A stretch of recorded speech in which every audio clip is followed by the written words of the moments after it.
এবং যার সন্ধান পাওয়া যায়নি আজও।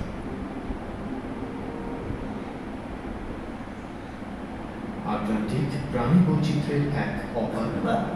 এই মহাসাগরের পানিতে বাস করে নীলতিমি, অক্টোপাস, লাইভ ফিশ ছাড়া দুর্লভ কিছু প্রাণী যেমন giant squid, freelancer Pacific viper, black flower, sea cucumber, জয়েন্ট স্পন প্রভৃতি। সম্প্রতি আটলান্টিক মহাসাগরের ক্যানারি দ্বীপপুঞ্জের উপকূলের কাছে সমুদ্রের তলদেশে একটি জাদুঘর স্থাপন করা হয়েছে। পৃথিবীর মধ্যে প্রথম সাগর তলের জাদুঘর এটি। পানির 15 মিটার গভীরে 300 ভাস্কর্যের এই জাদুঘর তৈরি করেছেন জেমস দি কেয়ার্স নামে একজন শিল্পী। মূর্তিগুলো সবই বর্তমান ক্যানারি দ্বীপপুঞ্জের বাসিন্দাদের। তাদের নিত্যদিনের কর্মকাণ্ডের উপর ভাস্কর্যগুলো নির্মাণ করা হয়েছে। দাবি করা হচ্ছে সাগরের নিচে এগুলো নাকি 300 বছর পর্যন্ত টিকে থাকবে।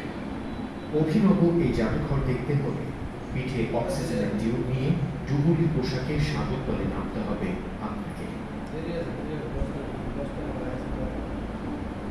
দূষিত এই জনজীবনের মাঝে মানুষ খুঁজে বেড়ায় একটু বিশুদ্ধ বাতাস। আছে কি এমন কোথাও বিশুদ্ধ বাতাস?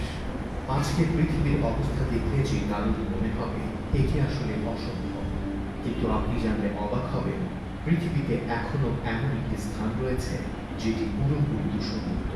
অবাক করার বিষয় হলো সেখানে রয়েছে এই গ্রহের সবচেয়ে বিশুদ্ধ বাতাস। বিজ্ঞানীরা বলছেন এখনো এমন কিছু জায়গা রয়েছে যেখানে